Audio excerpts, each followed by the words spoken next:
Kalau terangkan ya, terus ngendikane Rasulullah sallallahu alaihi wasallam ngendikane la yazalul mar'u fi fushatin min dini malam yusib daman haroman. Lafain malah ya. La yazalul mar'u fi fushatin min dini malam yusib daman haroman. Seseorang itu boleh serilek-rileknya dalam beragama asal dia tidak punya masa lalu mengalirkan darah yang terhormat. Gamane cara Jawa ora tau mateni wong, ora tau mateni wong, ora tau mateni wong mukmin utawa ora oleh mateni wong sing muahad atau musta'man. Ya ada aturannya lah. Jadi kalau sampean urip ora tau mateni wong iku wis cara beragama iku rileks karena fi fusatin min din.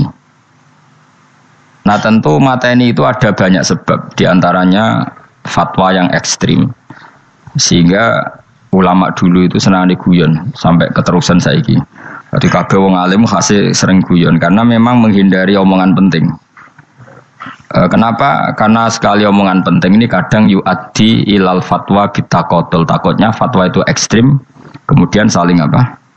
Saling bunuh. Sehingga masyhur itu ada pepatah bahwa statement ulama atau kolamul ulama, penanya ulama itu ahaddu minas sayf, lebih tajam ketimbang apa? Pedang, karena bisa menimbulkan macam-macam. Sehingga dulu banyak ulama kalau bab jinayat itu sudah tidak mau baca bab jinayat. Jinayat itu karena ya takutnya fatwanya itu ekstrim. Ada beda zaman Nabi itu kan enak ya. Sehingga Nabi mesti bener ya. Musuhnya Abu Jahal CS mesti salah ya. Tukaran saiki wis gak seru. Tukaran mbek kowe repot. Masih aku musuh sampean ini soalnya bener sampean. Wong ora tau urip ora tau seneng mbok musuhi ku piye ngono dadi. Kan gak penak.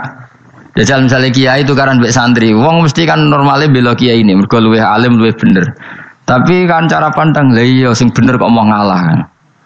Iso wae sing disalahno pangeran iku sing saiki wong tuwa tukaran mbek anak, kira-kira wong nyalahno sapa? Nyalahno wong tuane apa anake? Cara kowe dadi hakim. Wong tua kok wani anak, kualat ngono yo ya lucu. Mestine kan anak kok wani wong. Tapi wong tua kok wani anak, wong tua model opo? Terus anak wani wong tua ya anak model opo? Ya model milenial model. Tapi potensinya itu sama-sama salah. Sehingga ulama itu mulai dulu itu menghindari ngendikan penting itu menghindari karena ya tadi takut fatwa itu. Saya ulang lagi ya, jadi seseorang itu selonggar-longgarnya dalam beragama asal tidak pernah membunuh, tidak memburu darah yang seharusnya tidak terbunuh. Terus kalau masalah ibadah itu Allah ngambilnya sholat. Awwalu ma yuhasabu bil mar'u napa? As-sholat. Pertama yang dihisab itu sholat. Jika sholatnya lolos, maka hisab yang lainnya napa? Ringan. Ya mpun ngoten. Terus ada hisab-hisab yang iku lho waca, mungkin sampean iso ngantisipasi hisab. Nah, jadi la tazulu qadama Adam atau qadama ibni Adam yaumal qiyamah hatta yus'ala an arba'in. Pertama ditanyakan dari sifat mudanya, dihabiskan untuk apa, umurnya untuk apa, hartanya dari mana, setelah mendapat untuk apa. Terus wa an ilmihi madza amila bihi, terakhir setelah mendapat ilmu itu apa yang dia perbuat. Mulane ada orang tua ilmu tidak ditakoki wae pangeran ora ate apa takoki. Ilmu iso nglakoni, mboten gadah ilmu ya Gusti. Terus serepet sampeyan. Dunya mboten gadah dunya. Lha opo ning dunya nggih ngentosi mati sing aman apa? Sebab itu orang fakir itu masuk surga lebih cepat timbang orang kaya kacek pinten 500 tahun ketakoki. Dia apa mboten gadah napa-napa. Iso ngaji mboten. Jadi gak perlu pertanggungjawaban mereka nopo sekacau kan. Nah sementing kalau terang ngeten ya, ini penting rungokno. Mahsyar itu maknane iku nggon giringan. Terus kiai kuno maknane bayangno nggon mahsyar itu maknane tempat dihalonya semua manusia. Terus mauqif itu tempat diberhentikan, nopo tempat diberhentikan. Terus di situ Anda innahum mas'ulun, mereka semuanya ditanya, dihisab. Semuanya dihisab. Terus ngendikane Kanjeng Nabi, hasibu anfusakum qabla an tuhasabu. Menghisablah diri kamu sekarang sebelum kalian semua dihisab. Sehingga potensi kita ini umat Islam utamanya sing tahu ngaji-ngaji ini, sampean semua dihisab ini kemungkinannya kecil. Karena ketika kowe ning donya sampean sedanten iki kan biasa wis donga Rabbana zulamna anfusana. Jadi ya Allah, saya ini benar-benar mendolimi diri kita sendiri. Karena tujuannya hisab itu taubah. Taubah itu mempermalukan mereka di depan umum. Seorang lagi ya. Jadi semua hisab itu taubihan, mempermalukan mereka di depan umum bahwa mereka orang yang buruk. Sementara kamu di dunia sudah sering ngaku orang buruk. Selain ya wis roh wong akeh maksudnya ini kan. Jadi kayak ngakuin apa Rabbana zalamna anfusana. Sehingga ngendikane Kanjeng Nabi sebuti hasibu anfusakum qabla antu hasabu, menghisaplah diri kamu sendiri sebelum nanti kamu benar-benar dihisap. Sehingga umatnya Rasulullah itu kemungkinan kena hisap itu kecil sekali karena tadi sudah terbiasa menghisap dirinya sendiri. Apalagi kita, kata Rasulullah, saya dikasih hadiah yang para nabi sebelum saya enggak dikasih hadiah itu. Apa itu? 5 hal itu. Di antaranya apa? Kata Rasulullah, wa utitu khawatima suratil Baqarah. Saya dikasih terakhirnya surat Baqarah. Di surat Baqarah itu umatnya Nabi dapat bonus dan ini luar biasa, yaitu ayat Rabbana la tu'akhidna in nasina wa akhtana. Ya Allah, jangan hisab kami, jangan beri sanksi kami, jangan azab kami kalau suatu saat kita lupa atau salah. ASP nak kue urung salah, padahal mesti salah. Rai-rai ini gak mesti salah. Wes gaya perjanjian mbek pangeran Gusti. Dalam perjanjian dong, apa? Setiap saat saya salah langsung sepuro. Mohon buatan usah istighfar malih, mohon niku. Terus deal, sebagai deal ini. Nah itu ngendikan Kanjeng Nabi senyum-senyum senengnya ra karuan. Dan setiap itu dibaca oleh umatku, Allah sudah jawab qala na'am. Jadi Rabbana la tu'akhifna in nasina aw akhtana. Terus qala Allah menjawab na'am. Terus Rabbana wa la tahmil alaina isron kama hamaltahu 'alal ladzina min qablina. Nabi Muhammad jawab, Allah menjawab na'am. Sampai terakhir wa'fu anna, Allah jawab na'am. Kemudian para kiai itu punya kiat supaya umatnya itu hafal itu. Terus jadi bahan tahlil itu masalah ya. Faminhum ya faminhum. Sing tahlil ya ora paham, sing kritik ya ora paham. Alhamdulillah itu mesti padha-padha ra kena hisab. Mergo padha-padha ora napa? Paham. Jadi ora ono barokah kaya goblok wis barokah tenan. Mergo sing lakoni ya ora paham, sing kritik ora paham. Jadi kalimat yang di akhir surat Baqarah itu adalah termasuk hadiahnya Rasulullah yang tidak diberikan pada Nabi sebelumnya. Ini apa jenis? Utitu khawatima suratil Baqarah. Saya dikasih akhir surat Baqarah. Gini, ku setiap doanya umat Nabi Allah jawab napa? Naam. Jadi ya Allah, la tu'akhidna, jangan kasih sanksi kita innasina au akhtona. Allah jawab naam. Itu satu. Terus kedua, umatnya Nabi itu kalau dosa itu tidak perlu prosedurnya harus istighfar. Banyak amalan yang menjadikan diampuni. Misalnya kafaratul majlis itu lafadznya agak istighfar. Subhanakallahumma bihamdik misalnya. Dan banyak imatatul adza anit thoriq. Misalnya Nabi pernah cerita ada seseorang yang nakal, kemudian gara-gara menyingkirkan duri di jalan yang ganggu orang lewat, kemudian Allah memaafkan. Ada yang dimaafkan karena ngombeni anjing, macam-macam lah. Kemudian ngombeni santri, macam-macam. Sehingga potensi kita dimaafkan itu tinggi sekali karena ada sekian amal yang itu menjadi sebab ridhanya Allah Ta'ala. Malah kalau dalam dunia wali itu ada seorang wali mau ngarang kitab, kemudian tintanya itu diminum lalat, dia membiarkan tinta itu sampai lalatnya sampai kenyang, kemudian gara-gara itu dimaafkan oleh Allah Subhanahu Wa Ta'ala. Banyak sekali. Sehingga potensi kita dimaafkan tinggi. Terus turut-turus, jadi orang rasani wong enggak macam-macam lah. Iku ya insyaallah di sepuro pangeran. Dadi ana wali, dadi wali mergo kakean apa? Turu ditakoki, "Kenapa kowe kok turu-turu wong wali? Mboten siap roh donya, Gusti." "Kenapa? Donya wis rusak tok, patok mboten roh Gusti." Lah iku ya mari swarga napa? Ya swargane wong turu ya kira-kira tok. Tapi jadi umat Nabi itu luar biasa. Makanya saya yang heran nih, kalau ada orang alim bikin gerakan terlalu tenanan itu keliru, biasa mawon. Turu ku ya ibadah, wae agar gak zina, gak maling, wae agar gak nglakoni dosa gedhe ini sanggep bae napa? Ibadah. Karena tadi Rabbana la tu'akhidna in nasina wa akhtana. Terus Allah jawab na'am. Sehingga kiai-kiai itu takut orang itu lupa terus dimodifikasi sedemikian rupa jadi wiridan. Tapi alhamdulillah kok banyak yang kritik. Jadi ya biar seimbang loh. Seimbang kepada alam demokrasi. Jadi kalau lagi kecewa ambek sing kritik mergo insyaallah rapati paham masalah usul ini. Karena satu-satunya cara supaya orang paham itu pancen yo dijak latihan bareng-bareng. Gak ngono wis malah ra paham blas. Ya tapi tadi ya semua itu resiko. Zaman Nabi Sugeng ana ibadah sunat dilakoni terus Nabi yo duka, kuwatire dianggap wajib. Tapi nek ora dilakoni blas Nabi yo duka, wong sunat ora tau dilakoni. Jadi sudah alhamdulillah sekarang ana sing ngritik, ana sing setuju biar seimbang no. Wong padha ora paham wae napa? Padha paham. Padahal makna ayat itu luar biasa. Rabbana la tu'akhidna in nasina wa akhtana. Terus kedua, Rabbana wala tahmil alaina isran kama hamaltahu alal ladzina min qablina. Ya Allah, jangan beri beban kami sebagaimana engkau memberi beban kepada orang sebelum kami. Dulu itu kalau ada orang yang salah, itu harus dibunuh oleh orang yang tidak salah. Liyaqtulal bari'u minkum al mujrima. Supaya yang tidak salah membunuh yang salah. Sehingga ketika umatnya Nabi Musa menyembah anak sapi, ijel itu, apa kata Allah? Fatubu ila bari'ikum faqtulu anfusakum. Kamu syaratnya tobat harus saling membunuh, yaitu orang yang terbebas dari dosa itu membunuh yang tidak dosa. Masyhur itu. Terus Allah mengirimkan mendung yang pekat terus gelap. Ketika gelap itu yang al-bari yang enggak dosa mengeksekusi yang dosa. Sekarang kan enggak, paling takam KPK. Berarti penjara mulai suka sisa korupsi jake. Jadi penak lah pokoknya zaman akhir itu penak. Pemenang saya KPK ini mulai disoal jadi aman akhirnya. Sebuah sing bener di aja nih ya sing bener ya pangeran. Misalnya rasa KPK lah nak takwa ya rasa korupsi.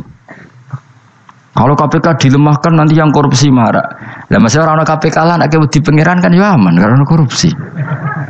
Kowe aneh-aneh wae. Kowe wong mukmin kok bakas ngono. Kowe sementing iku nek kowe wedi pangeran kan ra usah polisi, ra usah KPK wis tetep ra usah dosa wong wedine mbek pangeran. Nah, kecuali ra usah pangeran ateis, iku masalah. Ya, tapi kan omongan ini gak populer, padahal bener. Nah, jadi karep pemilu ngene, terbebas korupsi nek ana KPK, urip makmur nek ana menteri kemakmuran. Pokoke kabeh kowe mbok gantungno pejabat negara. Mengene tau hitam jeblok, sak jeblok-jebloke. Misalnya rasa sejahtera, saya menteri sosial harusnya gini-gini. Ngono korupsi salah KPK, ngono ono keamanan salah polisi. Senengane nyalahno wong. Gue sekali-kali nganggo tauhid. Nah ono adab iku mergo dosa yang sudah kelewat. Ya tapi kan gak mungkin ngomong bernegara gitu. Tapi atas nama iman bahasa kita seperti itu. Kalau atas nama bernegara emang kita butuh polisi, butuh tentara, butuh KPK. Tapi atas nama iman ya tadi kalau kita diberi sanksi Allah itu rata-rata dari bima qaddamat yadaka itu pasti ada salah yang pernah Anda lakukan. Ya, tapi sudahlah ini zaman sudah seperti ini. Anut umumnya wong akeh. Kalau terang nomale masalah hisab ya. Hasibu anfusakum qabla antu hasabu. Kamu menghisaplah diri kamu sebelum kamu dihisab. Misalnya saya sebagai ulama, tentu hisab terberat saya itu kitmanul ilmi, menyembunyikan apa? Ilmu. Karena ilmu kalau disembunyikan tuh bahaya sekali. Bayangkan di alam fisik. Misalnya ada orang berkebutuhan pada kemaksiatan, terus di situ ditulis bar karaoke misalnya. Orang bisa ke sana karena ada tulisannya, ada WA-nya, ada alamatnya. Kemudian ketika Anda bisa Fathul Qorib, tidak ada tulisannya. Harusnya Anda juga nulis ahli Fathul Qorib, ahli Fathul Mu'in, nah, atau ahli Jaljalut, tulis saja. Ahli Primbon. Enggak apa-apa, tulis saja. Penerus Ronggo Warsito, tulis saja. Zaman gendeng, nara melok gendeng, rakeduman, tulis saja. Tapi barokahnya tulisan itu kan orang bisa tahu. Makanya kenapa banyak orang sufi yang sudah menyembunyikan diri, wanake nakal-nakal karena dia disalahkan Allah karena menyembunyikan ilmu. Saya itu orang yang senang tertutup kecuali masalah ilmu. Saya mau mengajar terbuka seperti ini. Karena tadi awal dari dikenalinya kemakrufan adalah dimaklumatkan. Awal dari dikenalinya keburukan juga karena dimaklumatkan. Betapa celakanya kalau kemungkaran dimaklumatkan sementara kebenaran tidak dimaklumatkan. Makanya Mbah Mun itu sampai berfatwa, Mbah Mun guru saya itu. Nah, ono masjid ra ono menawarane Mbah Mun duka. Masjid kok ora ono menarane, wajib ono. Dulu saya iskal, kenapa menara jadi wajib? Tapi setelah saya tambah angan-angan, secara fikih jelas tidak wajib. Tapi coba bayangkan, misalnya ada bar lampunya tinggi, orang dari jauh tahu itu bar, sehingga kalau mau maksiat misalnya ingin ke sana. Sekarang misalnya masjid gak ono menarane, ada orang ingin sholat, ono masjid tahu ora. Tapi baru kayak ada menaranya kan, tahu. Intinya semua kebaikan itu harus dimanarohkan. Makanya manaroh itu dari kata nur, dimenarakan, dari kata nur, dari kata dicahayakan, dimaklumatkan. Sehingga mulai dulu lama itu meskipun humul itu menyembunyikan diri. Tapi kalau masalah ilmu mereka membuka diri. Loh, coba kalau misalnya ngaji seperti saya ini, saya tidak terang-terangan jadi orang alim. Sebetulnya nggak baik.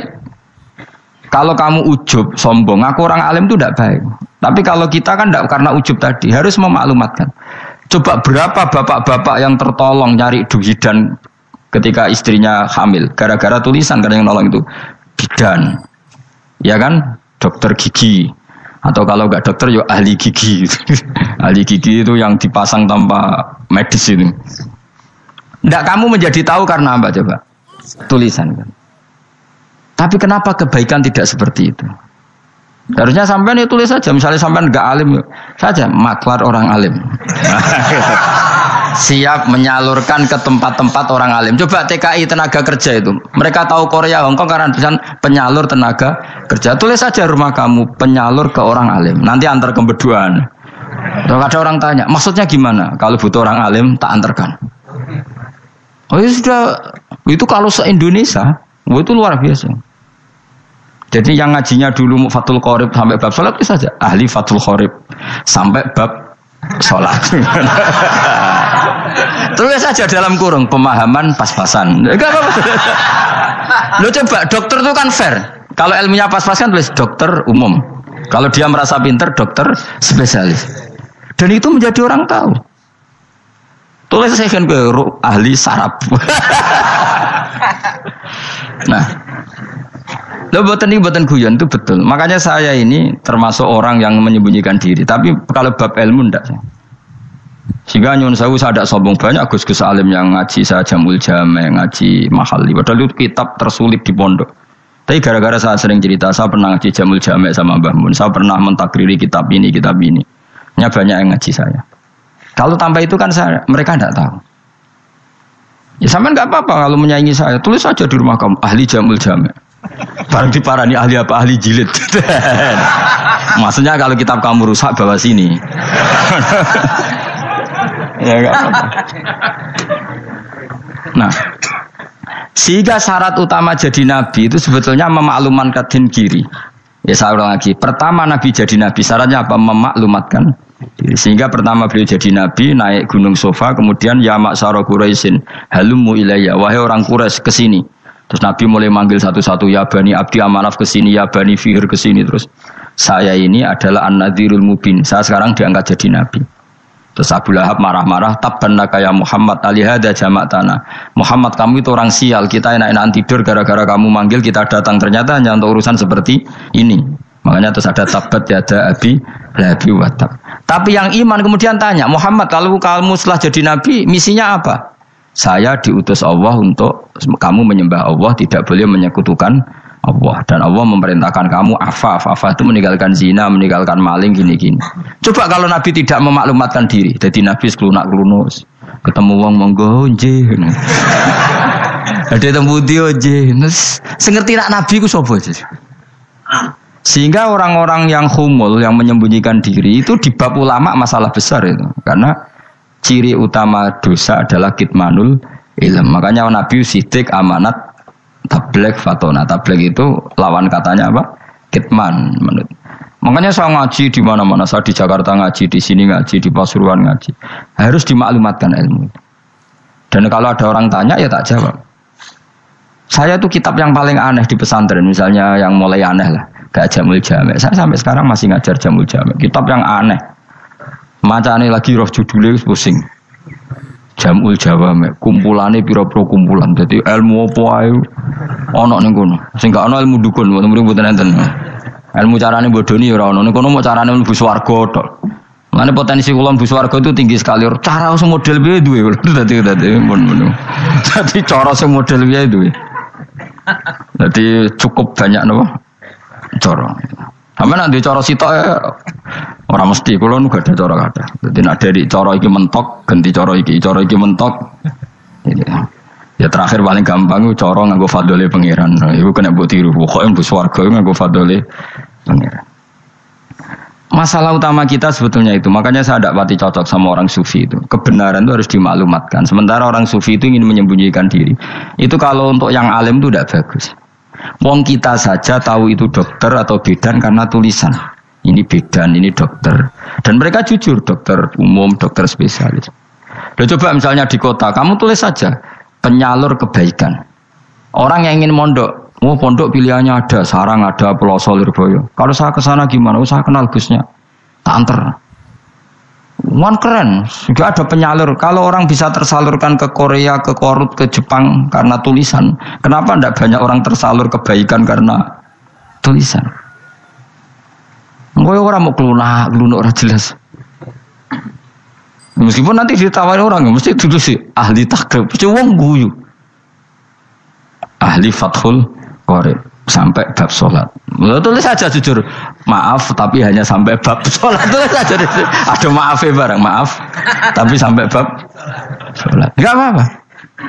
Paling untuk wong sowan, larian mau doa jenengan 2 tahun. Tapi ini bodohnya mau 3 bulan, mulai ngaji ini dok bab sholat. Enggak apa-apa.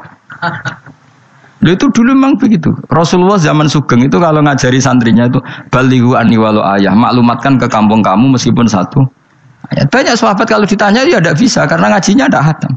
Tapi ya terus gak apa-apa, kok tak soal Abu Bakar, tak soal Umar, ditanyakan yang lebih pintar.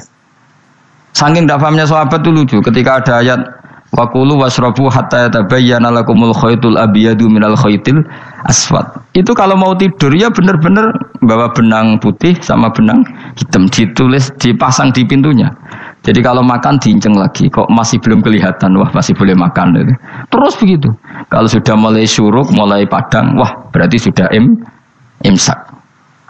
Jadi karena makanlah dan minumlah sampai benang hitam terbedakan dari benang putih. Artinya kalau malam kan dulu kan nggak ada listrik, nggak ada lampu, berarti kalau benar-benar masih malam nggak terlihat, berarti masih boleh makan. Nanti terus dilihat gitu. Terus, ya sudah wakafnya di situ. Hatta yatabayyana lakumul khaytul abyadu minal khaytil aswad, wakaf dulu. Terus akhirnya Kanjeng Nabi itu piye kok umatku dadi masangi benang ini. Akhirnya Jibril teko. Ini makanya unik dalam ulumul Quran. Satu-satunya ayat yang diturunkan hanya 1 kata itu ya ayat itu tok. Terus Jibril datang, Muhammad ayatnya ku kurang sitok. Minal fajr. Terus ditambahi minal fajr. Jadi minal fajr itu unik. Ada Jibril jauh-jauh dari langit. Iku mau nurun apa? Minal fajr. Makanya kalau kamu nanti dites, kalau ingin jadi dokter tafsir dites, ada 1 kalimat yang diturunkan jauh-jauh Jibril ke bumi. Apa kalimat itu? Jawabannya minal fajr. Wis alim yakin alim. Memang ikut tak? Masa ikut saudara? Mereka gara-gara sahabat itu terus masangi apa? Benang ngincang. Akhirnya minal fajr. Baru mereka tahu maksud fajar, maksud apa? Benang hitam artinya malam, benang putih artinya fajar. Sodik sudah menyingsing.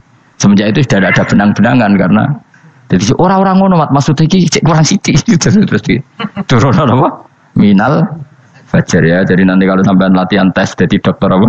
Tafsir. Ayat mana yang diturunkan hanya 1 kalimat atau 1 kata jawab apa? Minal fajar. Itu lolos ya, langsung dokter. Pun pinter. Ya pinter ngerti maksudnya ora dikandani.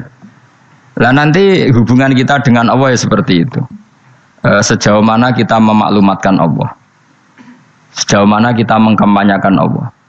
Saya berkali-kali bilang, saya kemarin kan di Korea itu sebetulnya saya yakin hanya doa saya sering berdoa, ya Allah Engkau dipuji di langit dan di bumi. Lalu kalau di bumi ateis itu caranya kayak apa?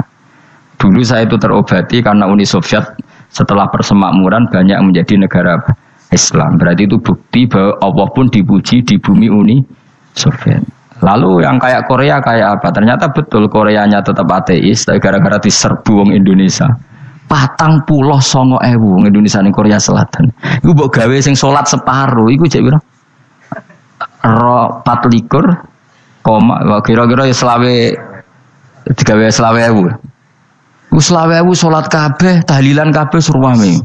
Lah kok sing ngritik tahlil muni sunah Rasul tok surwame. Pokoke rame lah walhasil. Sitok tahlilan wah itu enggak ada hadisnya. Gak apa-apa sing penting muni hadis sing sitok tahlil muni hadis ya ibadah, tahlil ya ibadah. Mbok lah soal kok bener ding totalan guri sing penting rame. Maksudnya sementing rame ngomong visi Islam. Itu Islam tahlil, sitok Islam sunnah Rasul gak masalah. Wong ape yakin bener saiki ya ora ono klarifikasi. Tapi sementing kan kabeh ngomong tentang Islam. Artinya gini, Allah punya cara untuk supaya bumi Korea itu ada yang bertasbih bersujud. Mil'us samawati wa mil'ul. Allah tidak kurang cara. Golek wong kedonyan ditawarik ke sana demi uang. Bareng wis ning kono dielingno pangeran. Segawe masjid, kontrak masjid macam-macam lah, masjid kontrakan ning Korea. Ngene ra ono masjid. Pusing. Saya pernah ngisi di satu masjid itu gambare pintu gerbangnya bukan salib kan. Ternyata tingkat 1 itu gereja, tingkat 2 bar, tingkat 3 masjid. Kadang ya kebalikan, masjid, bar, gereja. Satu gedung. Jadi malaikat saya tidak tahu lewatnya gimana itu kan. Saya nggak tahu itu cara lewat gimana. Karena malaikat bagian rahmat itu nggak bisa dia lewat salib. Ya. Tapi dia harus menulis ganjaran yang sholat. Nggak tahu saya lewatnya dari mana karena itu. Ya tentu dia punya cara lah, tapi yang jelas ya agak bingung ini gimana. Itu pernah yang tingkat 2 itu bar pas aktif. Ada santri yang ya pekerja imannya pas-pasan. Kalau nanti gus badhe Jumatan, mlebu bar pas aktif wae wong ayu. Meh wera Jumatan. Mergo mau tingkat 2 bar, tingkat 3 masjid. Itu ono khutbah yang barnya tetap main, ada bar yang masjidnya tetap khutbah. Itu masuk bar. Jumatan apa ning kene wae gitu. Akhirnya ya di situ beberapa menit terus ada komat Jumatan. Dosa ta ragus ngene. Ya aku muni ya segelem Jumatan ku apik. Wong wedi dilakoni kok takok dosa ta ragus. Oh raimu kadung lakoni kok takok. Artinya gini, Allah punya cara untuk menyebarkan Islam di Korea. Sama seperti Allah punya cara untuk menyebarkan Islam apa di Indonesia. Dulu orang Gujarat, Punjab, ya sejarah ini menurut saya ya tetap sebagiannya benar. Meskipun tidak seluruhnya benarnya sejarah Islam masuk Indonesia rata-rata orang kan menulis pedagang Gujarat, India ke Indonesia dagang karena mereka mukmin akhirnya juga menyebarkan apa Islam. Tapi itu jelas nyata. Meskipun tidak semuanya seperti itu karena ada yang dibawa Yusuf Baros itu yang muridnya Sayyidina Ali itu. Terus juga ada yang dibawa beberapa habaib dari Yaman langsung ke Indonesia kayak yang di daerah Tuban itu kan langsung habib-habib dari Samarkand langsung ke mana Tuban. Makanya saya bilang sejarah itu semuanya benar karena memang variasi masuknya Islam di Indonesia itu banyak. Jadi itu enggak masalah. Sampean niru sing kedonyan mawon sing luwih gampang napa? Lunggih tuh, kayak Jakarta itu kan kota kayak gitu, baru kayak wong kedonyan orang ke Jakarta semua. Gara-gara tahu mondok pedutan tadi ahli Fathul Qorib tadi yang sampai bab sholat, terus bikin masjid. Iku coba takoki faraid terang ora iso kan. Pemene takoki muamalah terang ora iso, tapi nak trimo carane sholat sing batal apa ngentut roh. Aduh, ilmune kok roh nak nganti bab iku jek roh. Sing batal sholat apa jek roh ngentut nyekel wong wedok jek roh. Tapi mbok aja takoki sing detail apa? Cara mengenari kiblat dengan hisab yauma rasdil kiblat wis ora iso. Atau nganggo komputer itu loh. Nganggo jam nganggo kompas. Padahal ana ilmune yauma rasdil apa? Kiblat. Di bulan tertentu, hari tertentu itu nanti matahari tepat di atas Ka'bah. Serang ora iso nek ngono niku serang ora iso. Ya saya ulang lagi ya. Jadi kesalahan kita adalah kebenaran itu kita sembunyikan. Padahal awal dikenalnya Islam itu lewat i'lam. Fasda bima tu'maru. Kebenaran harus dimaklumat. Tapi problemnya Islam Indonesia tuh kadang humul tuh bangga. Enggak dikenal orang itu bangga gini. Oke lah, kalau yang enggak, saya sendiri ya suka humul. Sampai sekarang saya suka humul. Saya sampai sekarang enggak suka tamu. Bukan karena benci tamu, ribet. Maksud saya kalau sowan kiai ya ngaji saja, ora usah sowan. Oh ribet. Ya lucu kan, seneng Gus Bak jare wong alim. Terus senenge mau sowan tok ngaji ra gelem iku piye karepe? Wong kok aneh. Iku berarti kalau do karo seneng dokter, di konsultasi obat ra gelem tapi ngajak jagongan. Dok, jenengan tiyang pundi? Jenengan manggen dalem mriki mulai tahun pinten? Lah ya kowe takok dokter kemalan. Mesti nek kowe takok laram apa, obate apa kok malah kenalan. Pindah Jogja tahun pinten, Dok? Dan jenengan kawin mriki tahun pinten?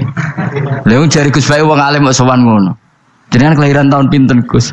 Zaman dinosaurus. Wong alim kok takoki lahire iku piye karepe? Sesuk tak gak takok pisan matiku kapan, Om.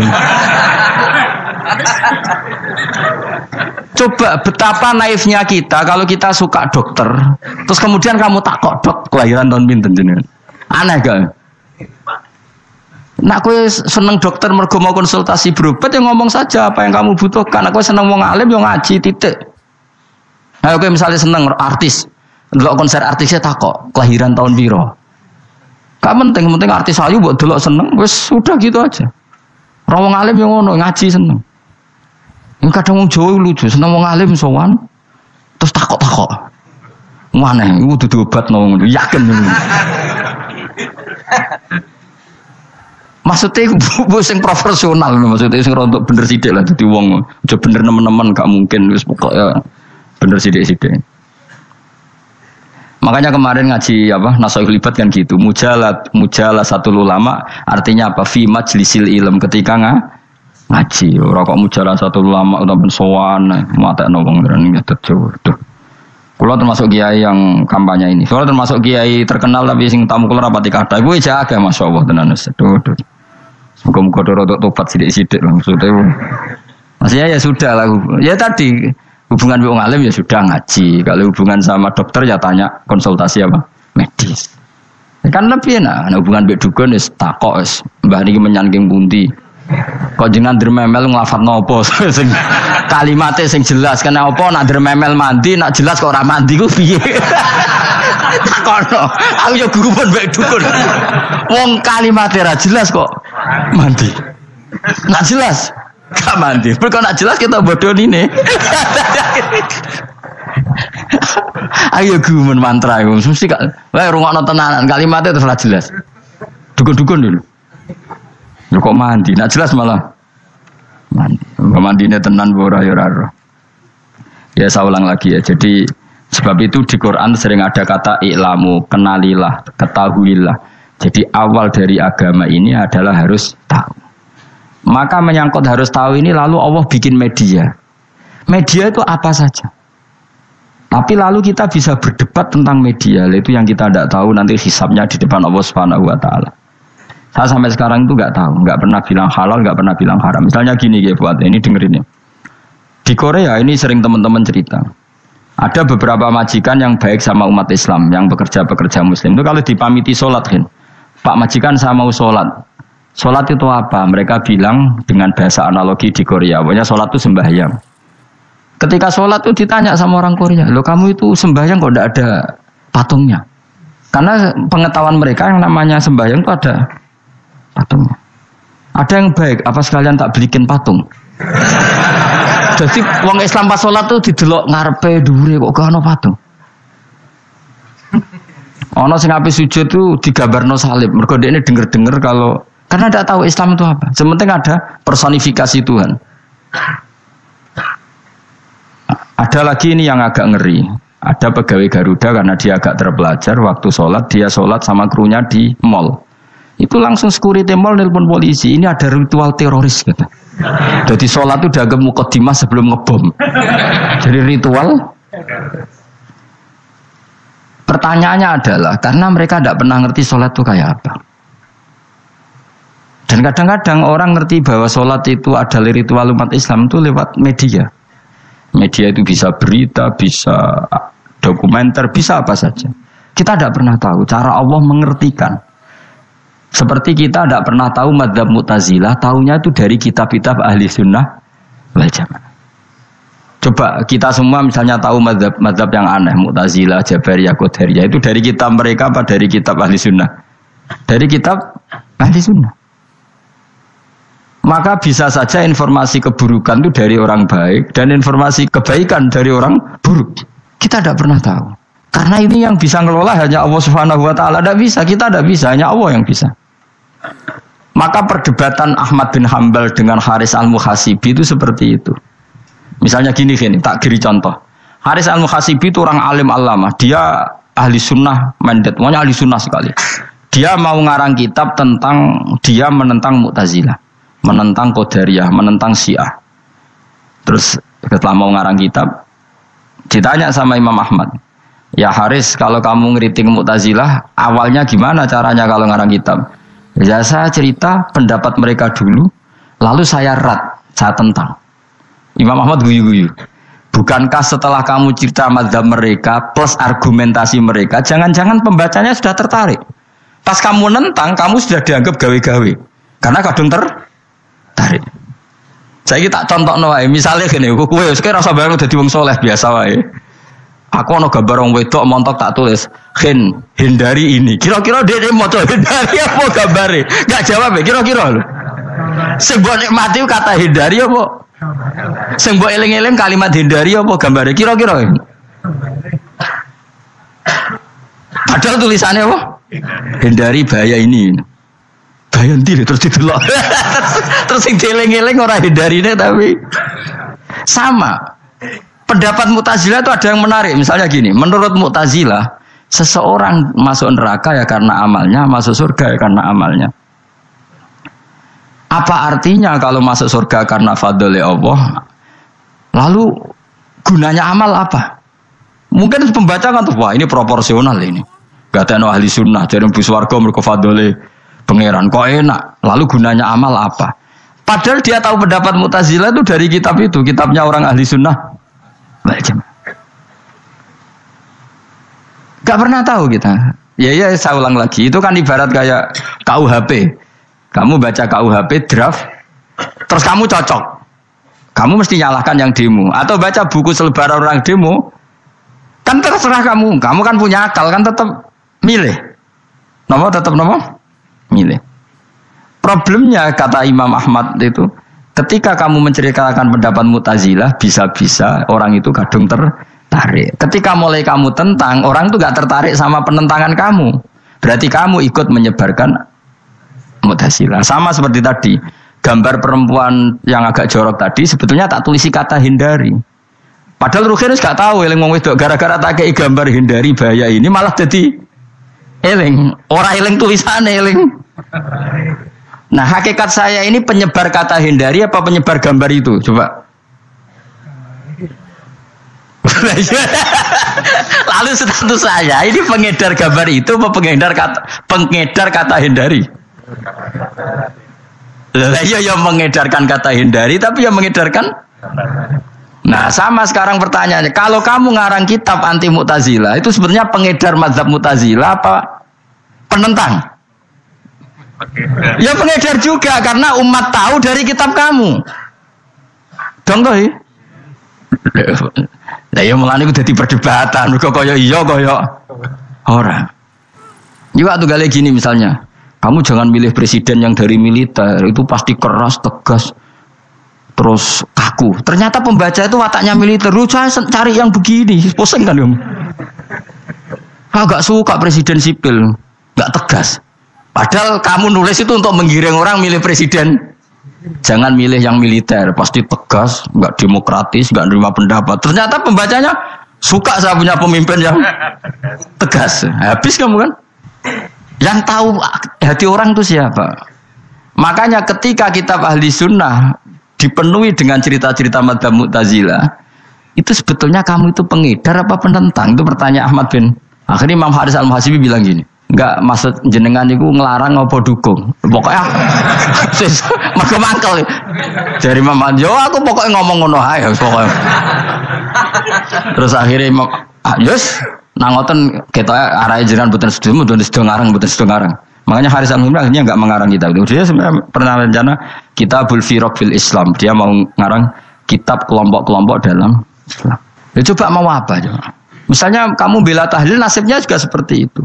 Hujahnya tahlil, ini. Terus hujahnya penentang tahlil. Yang bisa mengendalikan pikiran pembaca siapa? Ternyata dia tertarik sama pikiran penentang. Lucunya yang menceritakan kamu, pengagum tahlil. Kan tidak pernah tahu. Mana nak dari ceritanya Mbah Mun itu lucu. Mbah Mun itu mondok Lirboyo. Itu di Bandar Kidul akeh wong ayu. Itu dulu babahnya Mbah Mun itu ada yang suka orang sana sampai nikah orang sana juga pulang ke sarang. Itu diantara mbah-mbahnya Mbah Mun. Suka perempuan sana terus nikah sana nggak pernah pulang ke sarang. Nah, Mbah Mun itu lahir dari adiknya, pokoknya dari keluarga, dari saudara yang nggak pernah pulang dari Bandar. Diwasiati mun nak mondok ujo geman dolan ning Bandar Kidul. Kah akeh wong ayu. Akhirnya malah penasaran. Justru kalimat itu yang menjadikan maksudnya ku ayune nganti sepiro kok nganti mbahku katut kan malah akhirnya penasaran. Lare kata Mbah Mun tak angen-angen bener Imam Ahmad bin Hambal. Maksudnya itu kalimat itu pancen ribet. Kalimat itu ribet pancen. Coba milih mana coba? Jong aja geman moro pasar opo lah nang daerah kono. Ono opo? Bahaya kan. Gara-gara kamu melafatkan itu malah orang penasaran. Di sana ada bareng delok ning kono ya nak terus mulai tak ora. Nah, makanya pertanyaannya, pengarang buku juga kena hisab karena sebetulnya apa yang dia tentang orang lain menjadi tahu karena ceritanya dia. Coba kamu ngarang kitab saja yang anti Syiah atau anti Mu'tazilah atau anti Murji'ah atau anti otoritarian, mesti pembaca itu nggak bisa kamu kendalikan.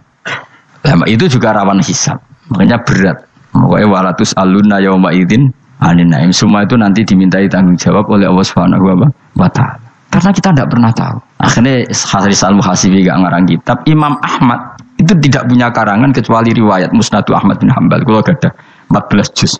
Dia tidak punya karangan. Ketika ditanya, saya takut membuat hal baru dalam Islam. Karena karangan itu kan mesti melogikakan hukum. Sementara Allah tuh kadang gak butuh dijustifikasi seperti itu. Jadi cara kitab usul fikih ini, sama tak bedai. Mungkin enggak Allah menyuruh kamu ngangkat gunung Merapi tanpa alat? Enggak, jawab saja. Latihan pinter. Mungkin enggak Allah menyuruh kamu disuruh ngangkat gunung Merapi? Mungkin enggak? Mungkin apa enggak?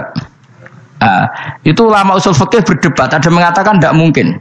Karena Allah tidak akan memerintahkan sesuatu yang tidak dimampui mukhatab, yang tidak dimampui manusia. Masuk akal. Kaul kedua mengatakan mungkin, butuhe Allah iku mau wong muni yo tok nurut. Senajan to gak mungkin. Ayo Hen, Gunung Merapi angkat Hen. Nggih Gusti, siap. Langsung melayu moro. Muwi Allah wis seneng wah nurut aja iki. Tapi ya kemungkinan cek goblok ora takok sik. Kita kan tidak pernah tahu, makanya ulama ini debat. Kira-kira nak Hen Gunung Merapi angkat. Potensinya kan dua, kue langsung melayu apa ngangkat. Potensinya kan kok goblok kayak ngono rata kok. Bicarane kok. Tapi ya mungkin dilembek pangeran. Cek nuruti, ora paham-paham lah melayu. Ki milih ndi? Status ngene iki nurut apa goblok? Jawab, nurut apa goblok? Ya nurut goblok. Ya coba ngono lah. Kita ndak pernah tahu. Mulane tetap pada akhirnya kita itu wain adri. Kita ini tidak pernah tahu. Tapi kita tahu bahwa semua ada hikmahnya. Makanya kadang orang alim itu bilang saya alim, kadang bilang saya tidak tahu. Maksudnya kita tahu Allah memerintahkan pasti ada hikmahnya. Tapi kita tidak tahu maksudnya apa. Ya sudah seperti ini. Akhirnya dunia ya sudah seperti ini. Ya kadang ngerti, kadang nggak ngerti. Ya sudah biasa ya. Kalau kita tak tahu sesuk isih urip to orang. Mungkin jawab ya. Muni roh iku nyatane yo koyo roh. Muni roh yo ora roh nak mati. Lan sudah. Kadang takoki sesuk iku jeng yo ziarah nggih, Mbah. Tapi kadang bawa alam, Mbah, insyaallah. Ya karena memang ya enggak pernah tahu. Karena apa ya? Wis ra kena diterangno, Bang. Lan kula niku gadah kitab-kitab perdebatan ulama, anak gejol-gejolkan ngoten niku. Saya ulang lagi ya, kalau kamu mengarang kitab menentang pendapat Mu'tazilah, itu artinya kamu menceritakan pendapat Mu'tazilah, lalu menyebarkan kesalahan mereka. Pertanyaannya, pembaca pertama kali tahu pendapat Mu'tazilah gara-gara cerita kamu. Itu sama, pembaca tahu gambar perempuan gara-gara edaran kamu. Meskipun kamu menulis hindari, Tapi kan menjadi tahu. Kamu berarti penyebar kata hindari apa penyebar gambar? Apa penyebar kata hindari? Itu ibarat kayak gini, ada anak kecil baru umur SMP kamu nak hindari narkoba. Bentuknya kayak ini loh nak. Padahal anak kamu itu bakat soleh yang nggak terlintas narkoba. Gara-gara buat cerita ini menjadi tahu. Sekarang omongan iku dihisap tahu orang menjadi tahu gara-gara kamu. Tapi kamu nggak ngandani, takut anak kamu kejebak narkoba. Milih mana? Bingung tuh ke? Wingi-wingi ra bingung, ora tau mikir. Maksudnya ya terus. Aku ya gumun, wong ora tau mikir kok do urip. Jadi ya sudah. Enggak angel pancen urip ku ya angel. Emane ngaji, bener ngaji. Ngaji minal fajr. Minal fajr.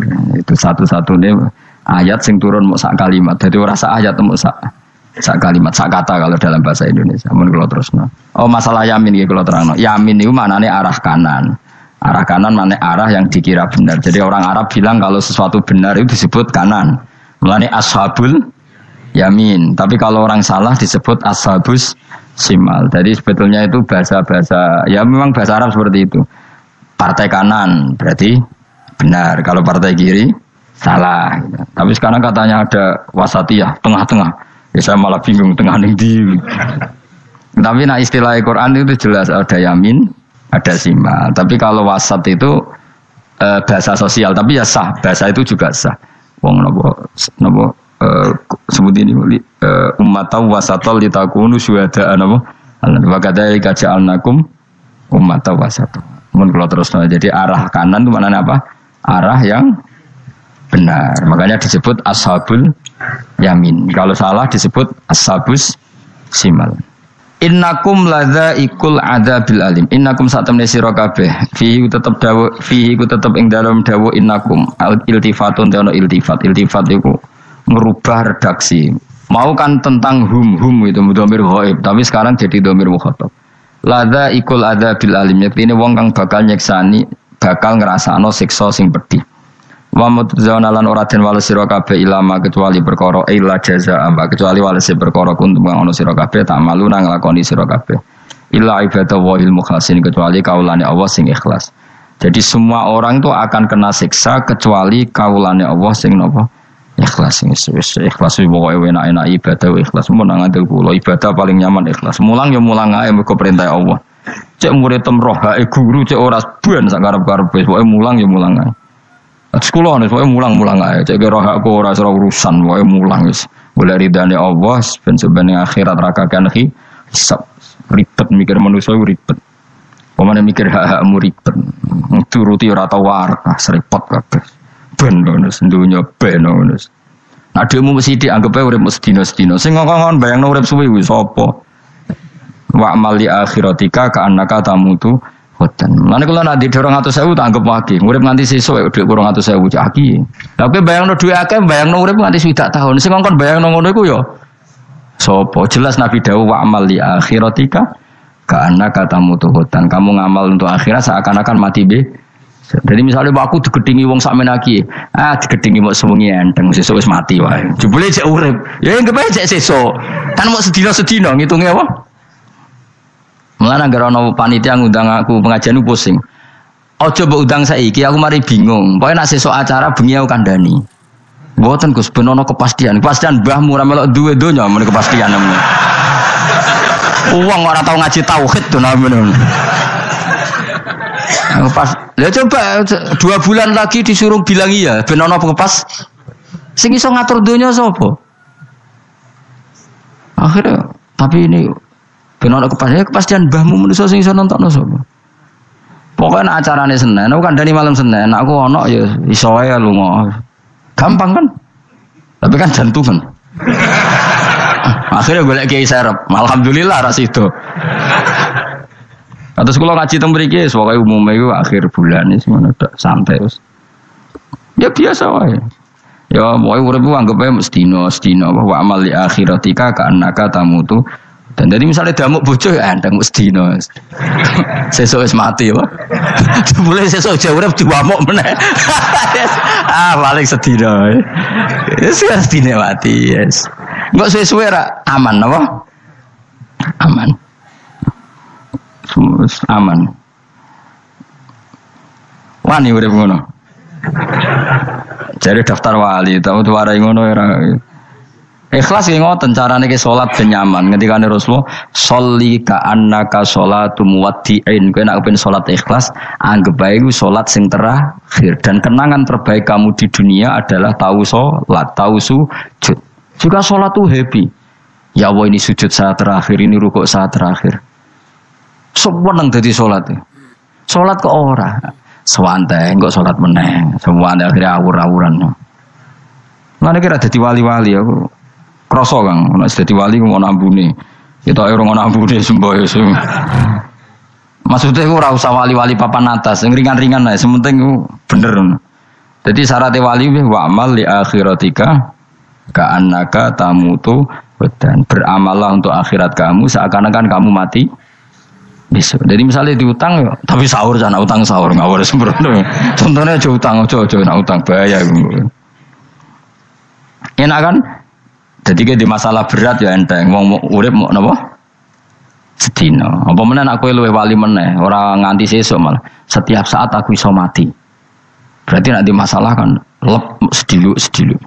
Cuma masalah kowe permanen bar mati tambah neraka. Lha kok aja sampe. Malah selawase. Lawas. Mulane masalah ning donya tok, ora usah sampe tok akhirat. Ojo. Aku kan repot ngajajai kowe. Seakan-akan mati besok. Pertanyaannya, apa setelah mati gak ada masalah?